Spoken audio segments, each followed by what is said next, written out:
గురూజీ 72 గంటల్లోనే ఫోన్లోని అద్భుతమైన జ్యోతిష్య పరిష్కారం చూపిస్తారు. నమ్మండి, నమ్మకపోండి, ఇది నిజం. శ్మశాన కాళి రుద్ర చౌడీదేవి ఆరాధకులు నంబర్ 1 వశీకరణ స్పెషలిస్ట్. గురూజీ మనిషి పుట్టుక నుండి చనిపోయే వరకు వచ్చే అన్ని క్లిష్టమైన సమస్యలకు పరిష్కారం ఇక్కడ లభిస్తుంది. విద్య, ఉద్యోగం, వ్యవహారం, స్త్రీ ప్రేమ, పెళ్లి, సంతానం, స్త్రీ పురుష వశీకరణం, భూవశం, భార్యాభర్తల కలహాలు, కోర్టు సమస్యలు, విడాకుల సమస్యలు, చేతబడి, అప్పుల బాధ, ఇంకా మీకు ఎలాంటి సమస్యలు ఉన్నా 72 గంటల్లోనే శాశ్వత జ్ఞానానందమయం దేవం నిర్మల స్ఫటికాకృతిం ఆధారం సర్వ విద్యానాం హయగ్రీవముపాస్మహే. అస్మదు శ్రీ గురుచరణారవిందాభ్యా నమః. సెప్టెంబర్ నెలలో గ్రహ అనుకూలతలు ఏ రకంగా ఉన్నాయి, ఏ గ్రహం ఏ సంచారం చేస్తోంది, ఎట్లాంటి అనుకూలతలు ఉన్నాయనే విషయాన్ని చెప్పడం జరుగుతోంది. ఇందులో భాగంగానే మొట్టమొదటగా రవి కన్యారాశి సంచారం. నవగ్రహాల్లో గ్రహాలకు అధిపతి అయిన రవి కన్యారాశి సంచారం చేయటం. ఈ కన్యారాశి బుధుడు అధిపతి అవటం వల్ల బుధుడికి రవి మిత్రుడే అయినప్పటికీ కూడా కొంతమేర రవి అనుకూలత ఉండి కొన్ని రాశుల వారికి ప్రతికూల యోగాలు ఖచ్చితంగా ఉన్నాయి.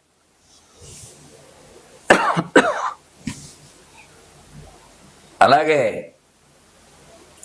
కుజ సంచారము తులలో సంచారం చేయటం వల్ల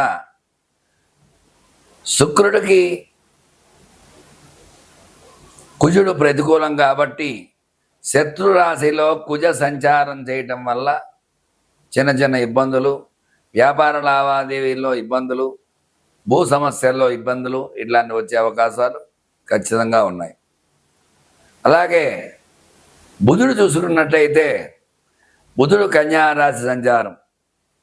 కన్యారాశ్యాధిపతి బుధుడే స్వక్షేత్రంలో సంచారం చేయడం వల్ల చదువు, తెలివితేటల పరంగా బాగా చదవటము, చదువులో మంచి ర్యాంక్స్తో పాస్ అవ్వడము, ఉద్యోగంలో రాణింపు ఇట్లాంటివన్నీ కూడా బుధ అనుకూలత కొన్ని రాశుల వారికి ఉన్నాయి. గురుడు చూసుకున్నట్లయితే మరి గురు అనుకూలత ప్రతికూలంగా ఉంది. కర్కాటక రాశిలో గురు సంచారం చేయడం జరుగుతుంది. కర్కాటక రాశ్యాధిపతి చంద్రుడు అయినప్పటికీ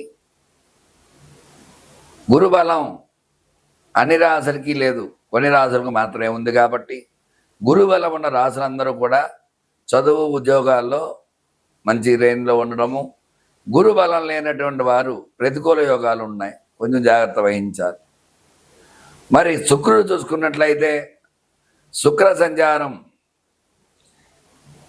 ఈ కన్యారాశిలో శుక్ర సంచారం చేయడం జరుగుతుంది. కన్యారాశిలో శుక్రుడు కేతువుతో కలవడం వల్ల, పాపగ్రహంతో కలవడం వల్ల చిన్న చిన్న ఇబ్బందులు వచ్చే అవకాశాలు ఉన్నాయి. కన్యారాశి వారికి అనుకూలతల కంటే ప్రతికూలతలే ఉన్నాయి. మరి కొన్ని రాశుల వారికి శుక్ర అనుకూలత ఉంది, కొన్ని రాశి వారికి ప్రతికూలత ఖచ్చితంగా ఉంది. ఎందువల్ల అంటే ద్వితీయంలో, చతుర్థంలో, అష్టమంలో, ద్వాదశంలో సంచారం చేసే రాశులకి ప్రతికూల యోగాలు ఉంటాయి. కాబట్టి అన్ని రాశులకి శుక్రుడు అనుకూలం కాదు.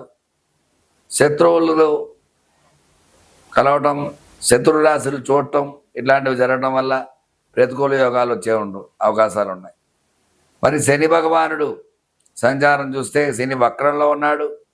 ఈ వక్రంలో ఉండడం పాపగ్రహం వక్రిస్తే శుభం చేస్తుంటారు. అయితే ఏలినాడు శని ప్రభావం అధికంగా ఉండడం వల్ల ఈ కొన్ని ఇబ్బందులు, అర్ధాష్టమ శని, ఏలినాడు శని ఇట్లాంటి వల్ల కుంభ, మకర, మీన, మేషరాశుల వారు చిన్న చిన్న ఇబ్బందులు పడుతూ ఉంటారు. అట్లాగే రాహు చూసుకున్నట్లయితే కుంభ సంచారం చేస్తున్నాడు. మరి కొన్ని రాశుల వారికి రాహు అంటే అధిష్టాన దేవత దుర్గా అమ్మవారు చికాకులు కలిగిస్తాడు. దృష్టి దోషాలు, నరదృష్టి, నరఘోష ఇలాంటివన్నీ ఉంటాయి. కాబట్టి ఈ పాపగ్రహాలతో కలవటం వల్ల వక్రగ్రహమైన శనిగ్రహం వక్రించి కుంభంలోకి రావటం, ఇలాంటి ఇబ్బందులు ఉండటం వల్ల చిన్న చిన్న ఇబ్బందులు అవన్నీ ఉన్నాయి రాహు వల్ల. కేతువు చూసుకున్నట్లయితే కన్యలో సంచారం చేయడం జరుగుతోంది.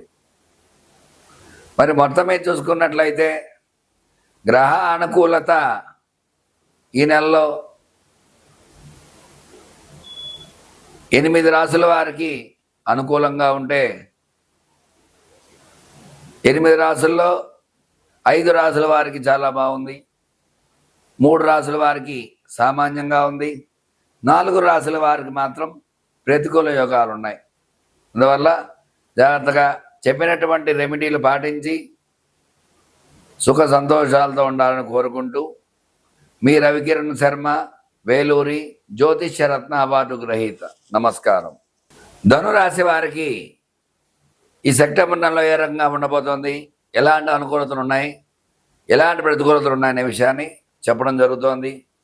ధనురాశి అధిపతి గురుడు ప్రథమార్థంలో అనుకూలంగా ఉన్నాడు, ద్వితీయార్థంలో ఇబ్బందులు కలిగిస్తాడు. మొదటి 15 రోజులు కూడా చక్కగా వ్యాపారంలో కానీ, విద్యలో కానీ, వ్యవసాయంలో కానీ, ఎటువంటి రంగంలో అయినా సరే మంచిగా ఆర్జిస్తారు లాభాలను కూడా. తర్వాత వ్యాపారంతో డల్ అవటం, ఇబ్బందులు పట్టడం, ఇట్లాంటి అవకాశాలు ఉంటాయి. వృత్తిపరంగా చూసుకున్నట్లయితే వృత్తి వ్యాపారాల్లో సామాన్యంగా ఉంటుంది, అనుకున్న లాభాలు రావు, సామాన్యంగా లాభాలు వస్తాయి. ఉద్యోగ ప్రయత్నం చేసేవారికి ప్రథమార్థంలో అనుకూలతలు ఉన్నాయి, ద్వితీయార్థంలో ప్రయత్నం చేసినా సరే ప్రతికూల యోగాలే ఉన్నాయి. వివాహ ప్రయత్నం చేసేవారికి ప్రథమార్థం మొట్టమొదటి 15 రోజుల్లో అనుకూలతలు ఉన్నాయి, తర్వాత అనుకూలతలు తక్కువగా ఉన్నాయి. సంతానం గురించి ఎదురు చూసేవారికి ప్రథమార్థం అనుకూలంగా ఉంది, ద్వితీయార్థం ప్రతికూలంగా ఉంది. ప్రథమార్థంలో శుభవార్తలు వినే అవకాశాలు ఖచ్చితంగా ఉన్నాయి. చదువుకునే పిల్లలకి, విద్యార్థులకి గతంలో కంటే కూడా ఈ నెలలో కొంచెం విద్యార్థి అభ్యసించడం చక్కగా బాగుంటుంది, అనుకూలతలే ఉన్నాయి. అయితే అనుకున్న రీతిలో ఫస్ట్ ర్యాంకులో పాస్ అయినప్పుడు కూడా టాప్ 10లో ఉండడం జరుగుతుంది. అలాగే స్టాక్ మార్కెట్లో స్టాక్స్ పెట్టేవారికి మొట్టమొదటి బాగానే ఉంటుంది, తర్వాత నష్టపోయే అవకాశం ఉంటుంది. జాగ్రత్తగా స్టాక్స్ చూసుకుని పెట్టుకోవడం మంచిది. రియల్ ఎస్టేట్ రంగంలో ప్రథమార్థంలో అనుకూలతలు ఉన్నాయి కాబట్టి ప్రథమార్థంలో క్రయ విక్రయాలు బాగా జరుగుతాయి. తర్వాత కొంచెం క్రయ విక్రయాలు తగ్గడం ద్వారా ప్రతికూల యోగాలు ఉంటాయి. సినీ రంగంలో చూసుకున్నట్లయితే ప్రథమార్థంలో సినిమా రిలీజ్ అయినట్లయితే ఖచ్చితంగా సినిమా హిట్ అవుతుంది. ద్వితీయార్థంలో అయితే కొంచెం యావరేజ్గా వెళ్ళడం, ఇబ్బందులు పడుతూ ఉంటాయి. మొత్తం మీద చూసుకున్నట్లయితే ఏ రంగంలో చూసుకున్నప్పటికీ కూడా ప్రథమార్థం అనుకూలంగా ఉంది, ద్వితీయార్థం ప్రతికూలంగా ఉంది. కాబట్టి ఈ రాశి వారికి సామాన్యంగా ఉంటుంది, అనుకున్న రీతిలో ఏది కూడా సాధించలేదు. కాబట్టి వీళ్ళు ధనురాశ్యాధిపతి గురుడు అవడం వల్ల దత్తాత్రేయ కవచాన్ని ప్రతినిత్యము పారాయణ చేయటము, దత్తాత్రేయ స్వామి వారికి పంచామృతాలతో అభిషేకం చేయడం ద్వారా ఖచ్చితమైన అనుకూలతలు వచ్చే అవకాశాలు ఉన్నాయి. చూశారు కదండి, ఈ రాశి వారికి ఈ సెప్టెంబర్లో ఏ రంగంగా ఉండబోతుందనే విషయాన్ని చెప్పడం జరిగింది. చెప్పినటువంటి రెమెడీ పాటించి దైవానుగ్రహాన్ని పొంది సుఖ సంతోషాలతో ఉండాలని కోరుకుంటూ మీ రవికిరణ్ శర్మ, వేలూరి. నమస్కారం.